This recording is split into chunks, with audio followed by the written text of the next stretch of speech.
അപ്പോൾ ബദ്രനെ പറ്റി ഞാൻ ഇതിനു മുൻപത്തെ ഒരു എപ്പിസോഡിൽ സൂചിപ്പിച്ചിരുന്നു. എങ്കിലും ഞങ്ങൾ തമ്മിൽ ഒരു വർക്ക് ചെയ്യുന്നത് ഷോഗൺ, അതായത് ഗുഡ് നൈറ്റ് മോഹൻ ചേട്ടൻ്റെ പടത്തിലാണ് ഞങ്ങൾ തമ്മിൽ ചേർന്ന് ഒരു വർക്ക് ചെയ്യുന്നത്. അത് വെള്ളിത്തിരയാണ്. വെള്ളിത്തിരയിൽ മ്യൂസിക് ഡയറക്ടർ പുതിയ ആളായിരുന്നു അന്ന്, അൽഫോൺസിനെ എനിക്ക് അതിന് മുൻപ് ദുബായിൽ വെച്ചിട്ടൊക്കെ അറിയാമായിരുന്നു, ദുബായ് റേഡിയോ സ്റ്റേഷനിൽ വർക്ക് ചെയ്യുന്ന കാലത്ത്. എങ്കിലും അൽഫോൺസ് വരുന്നു, സ്റ്റീഫൻ വരുന്നു. അന്ന് കമ്പോസിങ്ങിന് സ്റ്റീഫനും ഉണ്ട് കൂടെ, സ്റ്റീഫൻ ദേവസി. അങ്ങനെ വെള്ളിത്തിരയുടെ കമ്പോസിങ്ങിന് ഞങ്ങൾ എനിക്ക് തോന്നുന്നു ആദ്യം കമ്പോസ് ചെയ്യുന്നത് ഈ പച്ചമാങ്ങ എന്ന് പറയുന്ന പാട്ടാണ്. അപ്പോൾ പച്ചമാങ്ങ എന്നുള്ള ഇത് ആദ്യം കമ്പോസ് ചെയ്ത് ആദ്യം ഒരു സിംഗർ പാടി, അതത്ര പഞ്ചുണ്ടായിരുന്നില്ല. അങ്ങനെയാണ് ശങ്കർ മഹാദേവനിലേക്ക് പോകുന്നത്. ആ പാട്ട് സൂപ്പർ ഹിറ്റായി. പച്ചമാങ്ങ നാട്ടുമാവിലെ മാങ്ങ എന്നൊക്കെ പറയുന്നത്. അപ്പോൾ എനിക്ക് ഈ പച്ചമാങ്ങയുടെ തമാശ എന്താണെന്ന് വെച്ച് കഴിഞ്ഞാൽ, ഞാനന്ന് കൈരളി ചാനലിൽ ആയിട്ട് ബന്ധപ്പെട്ട് അവിടെ ഉള്ളപ്പോൾ അവിടെ ലളിത എന്ന് പറയുന്ന ഒരു സ്യൂപ്പർ ഉണ്ടായിരുന്നു. വളരെ പാർട്ടിയായിട്ടൊക്കെ വളരെ അടുത്ത ബന്ധമുള്ള ഒരു സ്ത്രീയായിരുന്നു.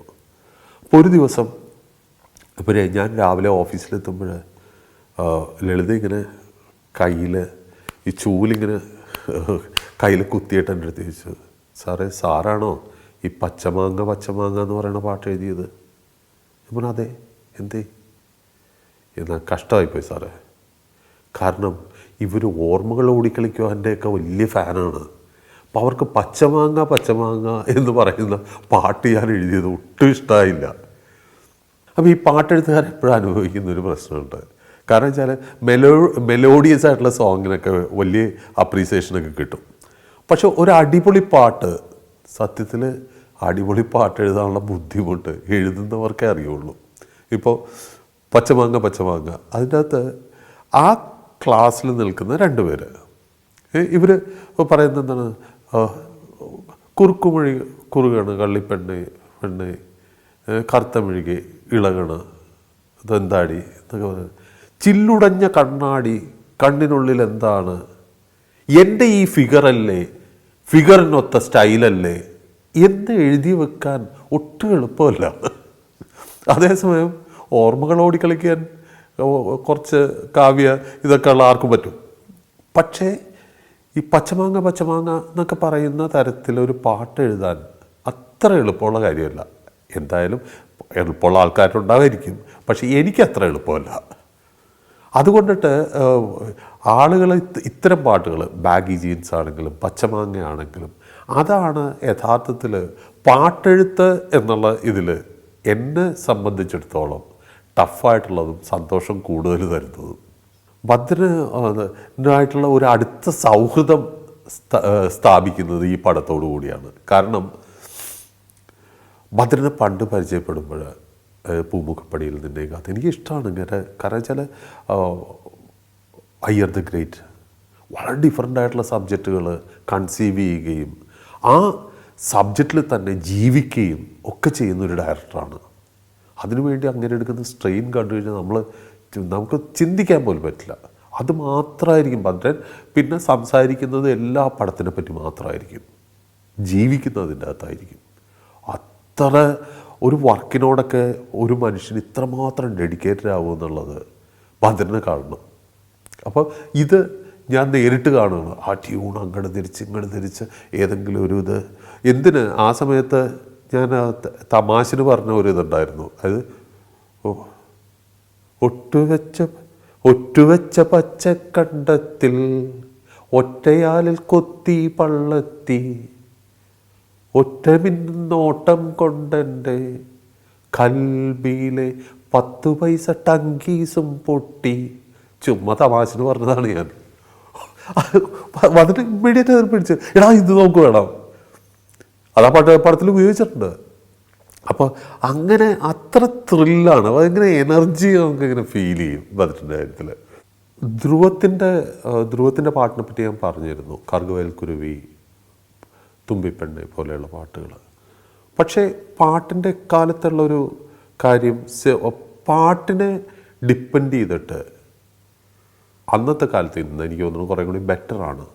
സാമ്പത്തിക പാട്ടിൻ്റെ പ്രാധാന്യം കുറഞ്ഞെങ്കിലും സാമ്പത്തികപരമായിട്ട് കുറച്ചും കൂടി ബെറ്ററായി എന്നാണ് എനിക്ക് തോന്നുന്നത്. കാരണം ഇന്ന് ഞാൻ അത്രയൊന്നും സജീവമല്ലാത്തതുകൊണ്ടിട്ട് എനിക്ക് അതിൻ്റെ ഡീറ്റെയിൽസ് അറിയാം, അതിൻ്റെ വലിയ വിശദാംശങ്ങളിലേക്ക് ഞാൻ പോകുന്നില്ല.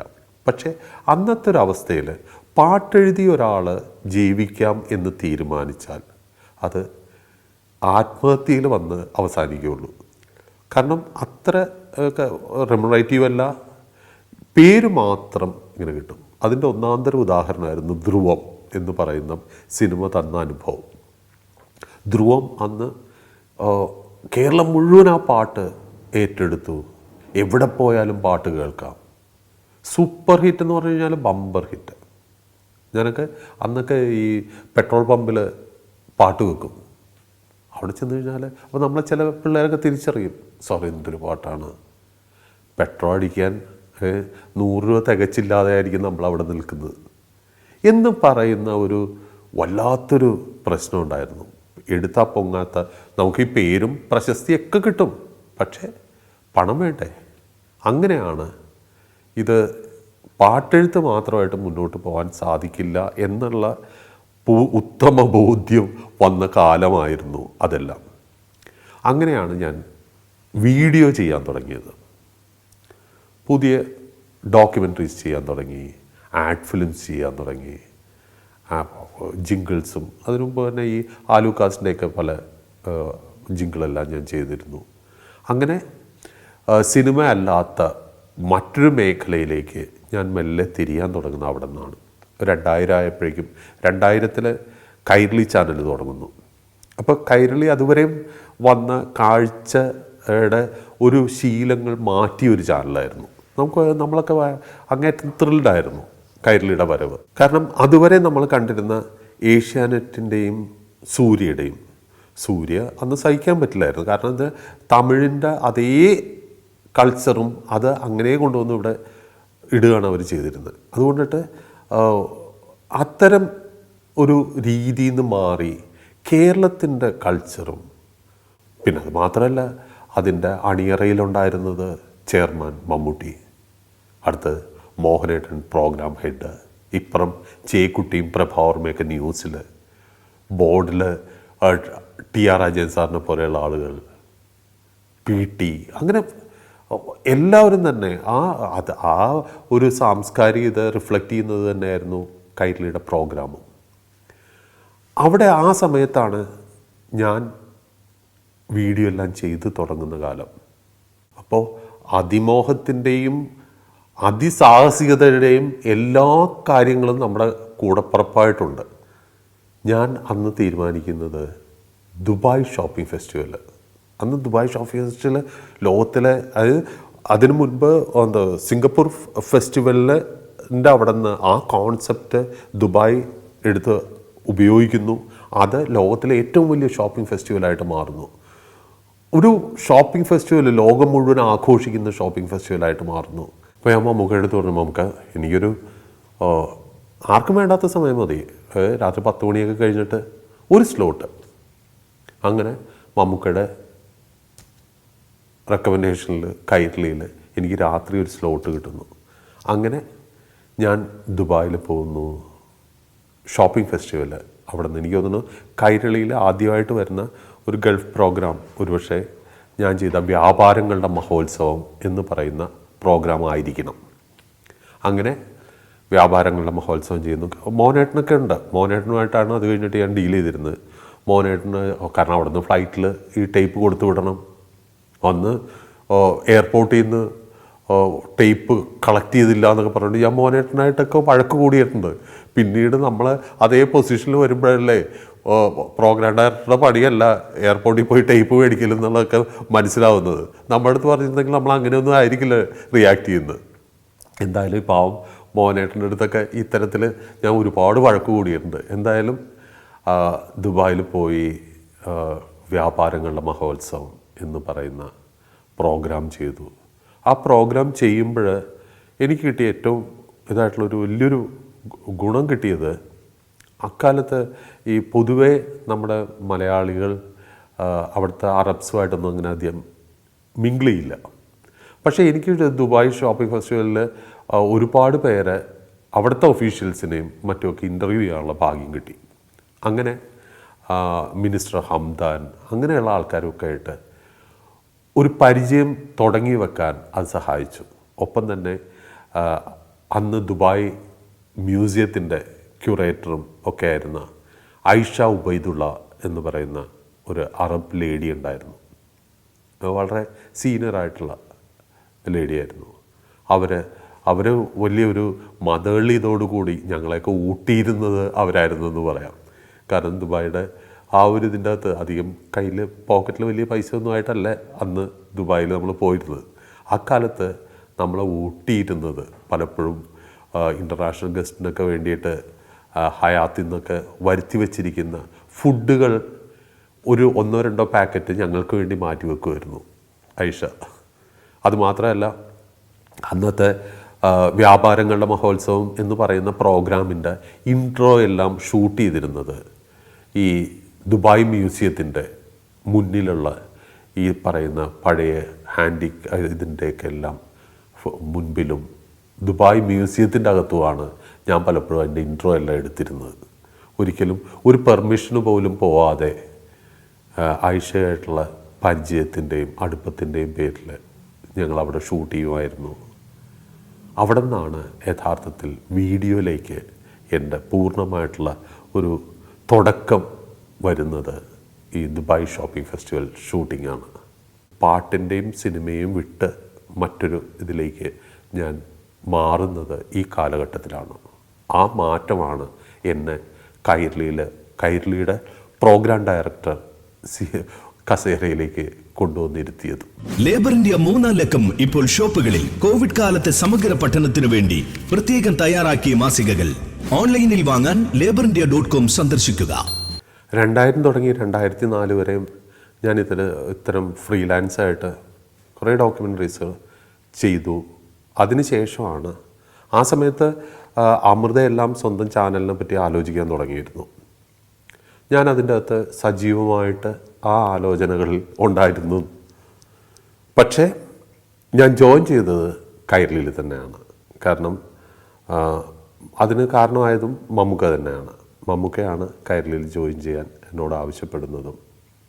ആദ്യം എനിക്ക് ഒരു ചെറിയ ഭയമൊക്കെ ഉണ്ടായിരുന്നു. കാരണം ജീവിതത്തിൽ ഒരിക്കലും ഒരു ഓഫീസിൽ പോവുകയോ ഒരു ജോലിക്കാരനാവുകയോ ചെയ്യാത്തത് കൊണ്ടിട്ട് എങ്ങനെയാണ് ഒരു ചാനലിൽ പോയി ജോലിക്കാരനാവുക എന്നുള്ള വലിയ സംശയമൊക്കെ ഉണ്ടായിരുന്നു. അന്ന് അങ്കിള് ജോൺ പോളാണ് എൻ്റെ അടുത്ത് പറഞ്ഞത്, നീ പോയി നോക്ക്, നമുക്കെന്താ നഷ്ടപ്പെടാനുള്ളത് എന്നെല്ലാം പറഞ്ഞ് അതിനെ എൻകറേജ് ചെയ്ത് എന്നെ വിടുന്നത് ജോൺ പോളാണ്. ഇല്ലെങ്കിൽ ഞാൻ ധൈര്യപ്പെടില്ല. കാരണം അങ്ങനെ ഒരു ശീലമില്ല. രാവിലെ കുളിച്ച് ഓഫീസിൽ പോവുക, വൈകുന്നേരം 5 മണിക്ക് തിരിച്ചു വരിക എന്നൊക്കെ പറയുന്ന ഒരു ശീലമേ ഉണ്ടായിരുന്നില്ല. അത് മാറ്റി തന്നത് അങ്കിളാണ്. എന്തായാലും 2004 ഞാൻ കൈരളിയിൽ പ്രോഗ്രാം ഡയറക്ടറായിട്ട് ജോയിൻ ചെയ്യുന്നു. ഞാൻ 2004 ജോയിൻ ചെയ്യുന്നതിന് തൊട്ട് മുൻപ് തന്നെ ബ്രിട്ടാസും കൈരളിയിൽ MD ആയിട്ട് ചാർജ് എടുത്തിരുന്നു. അതുകൊണ്ടിട്ട് ഞങ്ങൾക്ക് തമ്മിൽ ഒരു പുതിയ ഒരു ടീം എന്നുള്ളൊരു ഇതുണ്ടായിരുന്നു. അവിടെ അതിനു മുമ്പ് CEO ആയിട്ട് കൃഷ്ണകുമാർ എന്ന് പറയുന്ന വളരെ എഫിഷ്യൻ്റായിട്ടുള്ള ഒരു CEO ഉണ്ടായിരുന്നു. കൃഷ്ണകുമാറിനെ എല്ലാവർക്കും അറിയാം. സിംഫണി എന്ന് പറയുന്ന പ്രോഗ്രാം ചെയ്തിരുന്ന അദ്ദേഹമാണ്. യഥാർത്ഥത്തിൽ ഒരു ഓഫീസ് എങ്ങനെ, ഒരു ടീമിനെ എങ്ങനെ കൊണ്ടുപോകണം എന്നെല്ലാം ഞാൻ പഠിക്കുന്നത് ഈ പറയുന്ന കൃഷ്ണകുമാറിനെ കണ്ടിട്ടാണ്. അതൊരു ഓഫീസ് എങ്ങനെ ആയിരിക്കണം, ഒരു കമ്മ്യൂണിക്കേഷൻ എങ്ങനെ ആയിരിക്കണം, അതായത് സംസാരിച്ച് തീരുമ്പോഴേക്കും ആ സംസാരിച്ച വിഷയം നിങ്ങളുടെ മെയിലിൽ വന്നിരിക്കും എന്നൊക്കെ പറയുന്ന ഒരു ഓഫീസ് വർക്ക്. ആ ഒരു കാര്യത്തിൽ എനിക്കത് അതിനു മുമ്പ് അങ്ങനെയുള്ള ഒരു ശീലവും ഇല്ല. കൈരളിയാണ് എങ്ങനെ ചാനൽ എങ്ങനെ നടത്തണം എന്ന് എന്നെ പഠിപ്പിച്ചു തന്നതും ഞാൻ പിന്നീട് പ്രവർത്തിച്ചതും അടുത്ത ഒരു 6 വർഷം സാമ്പത്തികമായിട്ട് വല്ലാതെ സ്ട്രഗിൾ ചെയ്യുന്ന കാലത്താണ് കൈരളിയിലേക്ക്, കൈരളിയുടെ സാമ്പത്തിക നില ആ സമയത്ത് വളരെ മോശമായി കഴിഞ്ഞിരുന്നു. കാരണം അതുവരെ വന്ന ഏഷ്യാനെറ്റിൻ്റെ എല്ലാം പാറ്റേണിൽ നിന്ന് ഒരുപാട് പ്രോഗ്രാം വൈസിൽ ഒരുപാട് മെറിറ്റുള്ള ഒരുപാട് പ്രോഗ്രാംസ് കൈരളി കൊണ്ടുവന്നെങ്കിലും സാമ്പത്തികമായിട്ട് അത് കൈരളിയെ വല്ലാത്ത അവസ്ഥയിലേക്ക് കൊണ്ടുവന്ന് ചെന്നെത്തിച്ചിരുന്നു. ആ ഒരു മോശം അവസ്ഥയിലൊക്കെയാണ് ഞാനൊക്കെ കൈരളിയിലെത്തുന്നത്. അവിടെ നിന്ന് പിന്നെ ചെറിയ ചെറിയ പ്രോഗ്രാംസ്, അതായത് എന്താ പറയുക, 10,000-5,000 രൂപ വരുന്ന കുഞ്ഞു കുഞ്ഞു പ്രോഗ്രാംസ്, പ്രൈം ടൈമിൽ പോലും ഓരോ ഹാഫ് ആൻ അവറിനൊക്കെ ചെറിയ ചെറിയ പ്രോഗ്രാംസ്, സീരിയൽസ് ഒന്നും ചിന്തിക്കാനേ പറ്റില്ല. അപ്പോൾ അത്തരത്തിൽ കുഞ്ഞു കുഞ്ഞു പ്രോഗ്രാംസ് ഇട്ടിട്ട് അങ്ങനെയാണ് കൈരളി മെല്ലെ മെല്ലെ പച്ച പിടിച്ചു. പിന്നീട് സിനിമകൾ, അതിനു മുൻപ് ഒരു വലിയേട്ടൻ എന്ന് പറയുന്ന ഒറ്റ സിനിമയാണ് കൈരളിയിലുണ്ടായിരുന്നത്. അന്ന് വലിയേട്ടൻ എന്ന് പറഞ്ഞു കഴിഞ്ഞാൽ ഒരു കോമഡിയായി മാറിക്കഴിഞ്ഞിരുന്നു. കാരണം ടേപ്പൊന്നും ഇടേണ്ട ആവശ്യമില്ല, ഡെക്ക് ഓൺ ചെയ്താൽ തന്നെ വലിയേട്ടൻ കളിക്കും എന്നൊക്കെ പറയുന്ന തമാശകൾ കേരളത്തിൽ പരന്നു കഴിഞ്ഞിരുന്നു. അത്രമാത്രം റിപ്പീറ്റ് ചെയ്യുന്ന പടങ്ങളും ഒക്കെ ആയിരുന്നു. അവിടെ നിന്ന് മെല്ലെ നമ്മൾ സിനിമകൾ വാങ്ങിക്കാൻ തുടങ്ങി. അങ്ങനെ നമ്മൾ ചാന്ത് പൊട്ട് വാങ്ങിക്കാനുള്ള ഒരു പ്രധാന കാര്യം എന്ന് പറഞ്ഞു കഴിഞ്ഞാൽ അതിലൊരു ചെറിയ രസകരമായിട്ടുള്ളൊരു കാര്യമുണ്ട്. കാരണം വെച്ചാൽ ബോർഡ് ദിലീപിൻ്റെ പടം വാങ്ങിക്കാൻ തീരുമാനിക്കുന്നു. അത് ചാന്ത് പൊട്ടായിരുന്നില്ല, അത് കൊച്ചി രാജാവായിരുന്നു. കൊച്ചി രാജാവ് അന്ന് ഒരുപാട് ഡിസ്കസ് ചെയ്യപ്പെട്ടിരുന്നു റിലീസിന് മുൻപ്. അപ്പോൾ ആ സിനിമ വാങ്ങിക്കാം. അപ്പോൾ ദിലീപുമായിട്ടുള്ള അടുപ്പം കാരണം ഇനി ആരൊക്കെ വില പറഞ്ഞിട്ടുണ്ടെങ്കിലും അത് ദിലീപിൻ്റെ അടുത്ത് നിന്ന് വാങ്ങിച്ചു കൊണ്ടുവരാം എന്നുള്ള ഒരു കോൺഫിഡൻസ് എനിക്കും ഉണ്ടായിരുന്നു. അങ്ങനെ ഞാൻ ഈ കാര്യം സംസാരിക്കാൻ വേണ്ടി ദിലീപിൻ്റെ ലൊക്കേഷനിൽ, അതായത് ചാന്തുപൊട്ടിൻ്റെ ലൊക്കേഷനിലേക്ക് ഞാൻ ചെല്ലുക. അപ്പോൾ ചാന്തുപൊട്ടിൻ്റെ ലൊക്കേഷനിൽ അന്ന് ദിലീപ് ആദ്യത്തെ ദിവസമാണ്, ജോയിൻ ചെയ്യുന്ന ദിവസമാണ്. അപ്പോൾ ഞാൻ അവിടെ ലൊക്കേഷനിൽ ചെന്ന് കഴിഞ്ഞപ്പോഴേക്കും ലാൽ ജോസും പ്രൊഡ്യൂസറായിട്ടുള്ള ലാലും ഒക്കെ അവിടെ ഉണ്ട്. അപ്പോൾ എൻ്റെ അടുത്ത് ലാൽ ജോസ് പറഞ്ഞു, ദിലീപിൻ്റെ ഫസ്റ്റ് ഡേ ആണ്, അവൻ വന്നിട്ട് മേക്കപ്പ് ചെയ്യാൻ ഇത്തിരി ലേറ്റ് ആവും കേട്ടോ ഷിപ്പു. ഞാൻ പറഞ്ഞു കുഴപ്പമില്ല, വരട്ടെ. അങ്ങനെ ഞാൻ ദിലീപ് മേക്കപ്പ് ഇട്ട് വരാനായിട്ട് ഞാൻ വെയിറ്റ് ചെയ്യാണ്. വെയിറ്റ് ചെയ്ത് അവിടെ ഇരിക്കുമ്പോൾ ഇവൻ ഫസ്റ്റ് മേക്കപ്പ് ഇട്ടിട്ട് ഇവൻ ആ വേഷം ഉണ്ടല്ലോ, ആ പാതി പെണ്ണിൻ്റെ ആ വേഷത്തിൽ, ഇത് എന്താ നമ്മുടെ ലൊക്കേഷനും സെറ്റൊക്കെ ഇട്ടിരിക്കുന്ന കടപ്പുറത്താണ്. ഈ കടപ്പുറത്ത് ഒരു ചെറിയൊരു പൊഴിയുണ്ട്, അവിടെ ഒരു മരപ്പാലം കിടപ്പുണ്ട്. അപ്പോൾ അപ്പുറം കാറ് കൊണ്ടുവന്ന് നിർത്തിയിട്ട് ദിലീപ് അവിടെ ഇറങ്ങി അവിടെ നിന്ന് നടന്നു വരികയാണ്. ഇപ്പോൾ ദിലീപിൻ്റെ വേഷം എന്ന് പറഞ്ഞു കഴിഞ്ഞാൽ ഒരു ചട്ടയും, ആ ചുവന്ന നിറത്തിലുള്ള ആ ചട്ടയും ഒരു മുണ്ടും ഒക്കെ എടുത്തിട്ട് പാതി പെണ്ണായിട്ട് ആണല്ലോ അവൻ്റെ അതിൽ അപ്പിയറൻസ്.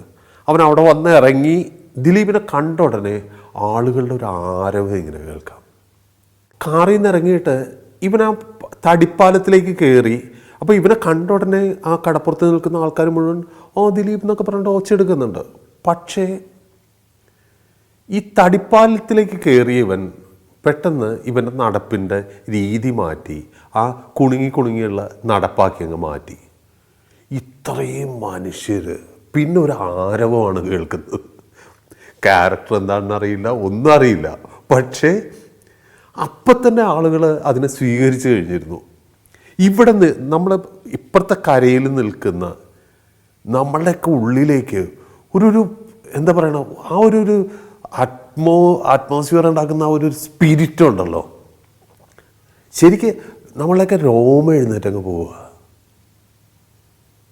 ദിലീപ് അവിടെ നിന്ന് നടന്നിങ്ങനെ അടുത്തേക്ക് വന്നിട്ട് എൻ്റെ അടുത്ത്, എൻ്റെ കാതിൽ അത് ചോദിച്ചു, കൊച്ചി രാജാവിൻ്റെ കാര്യം സംസാരിക്കാനായിരിക്കുമല്ലേ?